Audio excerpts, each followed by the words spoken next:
noches, profesora. Voy a hablar acerca de lo que fue todo el curso, las unidades que estuvimos viendo, analizando. La unidad 1 es el desarrollo histórico del estudio de la personalidad. La personalidad tiene características externas y visibles, aspectos físicos del personaje. En pocas palabras, es la impresión que le damos a los demás. Psicopatología y cambio de conducta es cómo la gente cambia y por qué las personas se resisten al cambio o son incapaces de cambiar. Tenemos la evaluación de la personalidad por ámbitos de aplicación, son 4 aspectos. El psicólogo clínico, que es el que comprende y entiende los problemas del usuario. El psicólogo educativo, que es el que descubre las causas acerca del aprendizaje. El psicólogo organizacional, que es el que selecciona el mejor candidato para una institución. El psicólogo investigador, que es el que se explica la conducta y la correlaciona con otros factores. Seguimos con los conceptos básicos del psicoanálisis. Sigmund Freud plantea el psicoanálisis como una respuesta a aquello que le genera desplazar al ser humano, y para ello es necesario preguntar ¿para qué es el ser humano? Ello implica conocer las razones por las cuales las personas hacen lo que hacen y cómo es que esto constituye a la personalidad. Una de las formas planteadas para ello es mediante la interpretación de los sueños. Tenemos mecanismos de defensa que son represión, sublimación y condenación.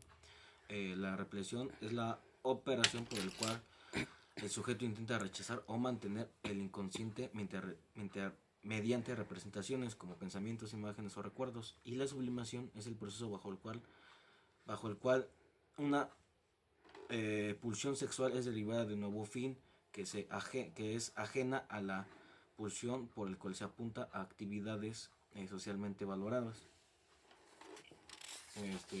Pasamos a la siguiente unidad, ¿qué pasó con el psicoanálisis después de Sigmund Freud? Yo voy a hablar un poco de Sigmund Freud. Sigmund Freud es un psiquiatra norteamericano, padre de la psiquiatría interpersonal y autor de la corriente social. Él estimula varios términos, uno de ellos que es la inferioridad orgánica, que es nada más y nada menos que el haber órganos defectuosos en el cuerpo. La personalidad se moldea como intento de comparar dichas deficiencias. Un ejemplo puede ser un niño enfermizo, buscará ser más fuerte. La lucha por la superioridad, nos referimos a que es no superar al otro, sino buscar la perfección de uno mismo, algo personal. El estilo de vida en todas aquellas acciones que el sujeto realiza de manera de poder compensar ese sentimiento de inferioridad, o sea, sentirte bien contigo mismo. Plantea 3 procesos cognitivos, que es la experiencia prototáxica, la experiencia paratáxica y la experiencia sintáctica. Tenemos la siguiente unidad, teorías de la conducta y del aprendizaje. Aquí tenemos 2 autores, Miller, que es el que aportó a su trabajo el conocimiento sobre la psicopatología. El Donald, poseía conocimientos como psicología clínica y ciencias sociales.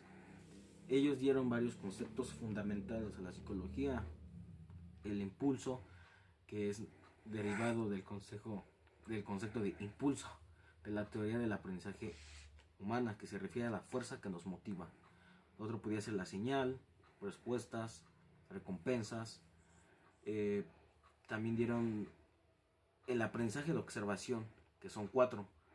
Es atención, que es toda distracción respecto a aquello que se debe aprender respecto a cómo se llega a un obstáculo para dicho objetivo. La retención, se debe ser capaz de recordar aquello a lo que se prestó atención. Motivación, que son las consecuencias de actuar de cierta manera que modifique la conducta y le brille un valor fundamental. Tenemos la psicología humanista. Aquí tenemos la jerarquía de las necesidades, como las fisiológicas, donde está el alimento, agua, sueño, relaciones sexuales.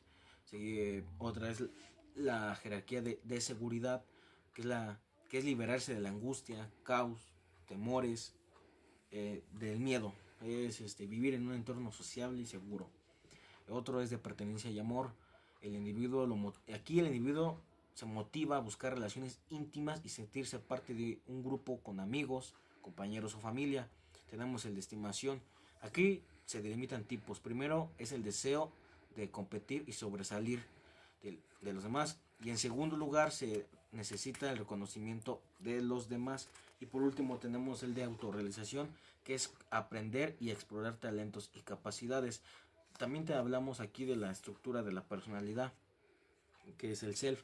¿Qué es el self? El self es el proceso en constante cambio. Es un proceso de sí mismo y que se forma con las personas que se entienden con base en sus viviendas, experiencias o expectativas. El self ideal es el que la persona anhela y el cual se le asigna un valor superior. Y por último tenemos la tendencia a la autorrealización, que es el impulso que se le aprecia en todas las formas de vida orgánica y humana. La autorrealización, ¿qué quiero decir con autorrealización? Se define como el uso pleno y la explotación de los talentos, las capacidades y las potencias. Personas que las características de estas personas podría ser mejor percepción de la realidad, capacidad de centrarse en los problemas, aceptación de sí mismo y de los demás.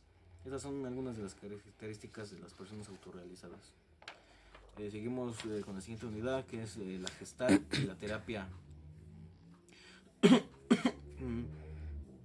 Bueno, aquí vamos a hablar un poco acerca de la neurosis, la conciencia. La neurosis, esa idea surge durante su instancia como psiquiatría en el ejército alemán. Vamos a hablar de la conciencia y sus características ontológicas. Una de ellas es la intencionalidad, que permite definir a la propia conciencia de tener ciertos objetivos y distracción a ciertas acciones. También tenemos que es el deseo, el amoníaco, eros, culpabilidad. Tenemos ansiedad normal y neurótica. La ansiedad normal es la reacción proporcional a la amenaza. Esta no incluye represión y puede controlarse de una manera constructiva y consciente. Y la ansiedad neurótica, que es la reacción más fuerte hacia una amenaza. Esta implica represión y otras clases de conflicto. Es controlada por varias clases de bloqueos de la actividad y conciencia. Seguimos con la siguiente unidad, que es la terapia cognitiva conductual. Aquí vamos a hablar un poco de antecedentes. Desde el principio del siglo XX ha existido una tendencia de trabajos centrados al estudio de aquellos padecimientos que no tienen un valor biológico y que se han denominado de carácter psicológico. Cognitivo también podría ser, o psíquico-mental. Aquí tenemos a un autor que es Albert Ellis. Este es fundador de la terapia racional, nacido el 22 de septiembre de 1914, en Pittsburgh, Estados Unidos. Es fundador de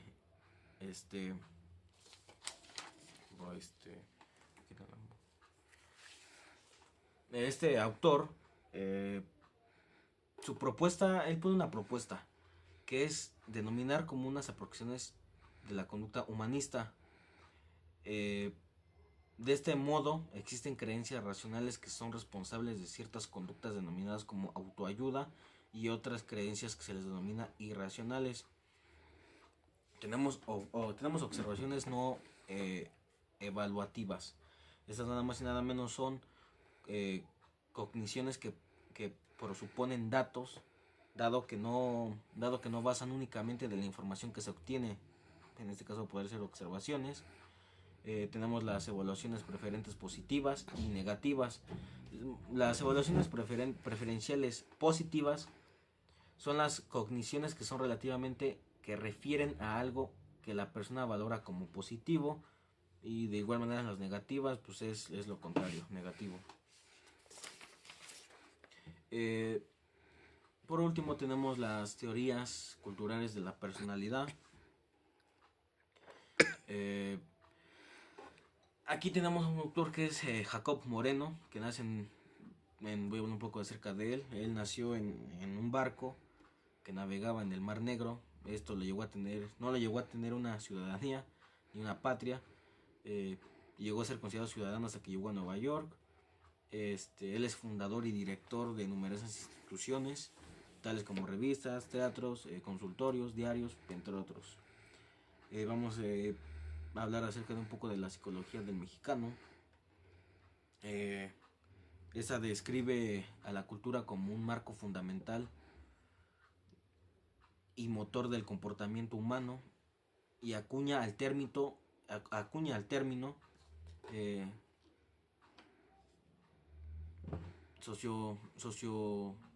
sociocultura, que deriva como un sistema lleno de premisas relacionadas entre sí y que tienen el control de los sentimientos, ideas, prioridades, que estos deben ser reglas de convivencia. El ecosistema humano, aquí habla un autor, Díaz Guerrero, habla que el ecosistema humano considera a relevantes en este planteamiento de variables históricas. Y por último tenemos lo que es el psicodrama. Esta es una acción de hacer algo, actuación. Tiene varios instrumentos, que es lo que es el escenario, el sujeto, el director, el auditorio y el personal de ayudantes. Por último voy a hacer una reflexión acerca de lo que fue el curso. Al final de este proceso, lo que el ser humano hereda en sus genes como temperamento se pierde drásticamente. Entonces el ser humano la adquiere de otra forma, mediante el aprendizaje. En la mayoría de los casos de personas violentas, de padres violentos, lo han aprendido mediante la observación de una misma violencia. Si dos padres demasiado tranquilos, pero que no han sido participantes de la crianza de su hijo, y este ha estado expuesto en un medio ambiente violento, su temperamento se verá arrollado a un factor externo y su carácter será violento. Claro, como ha aprendido a ser más fácil, siempre será parte de su temperamento. La influencia simultánea lo ha heredado y lo ambiental a través del tiempo y del espacio van dando origen y determinando de la personalidad. El individuo no nace con una personalidad determinada, no nace. Se conquista y se va construyendo poco a poco.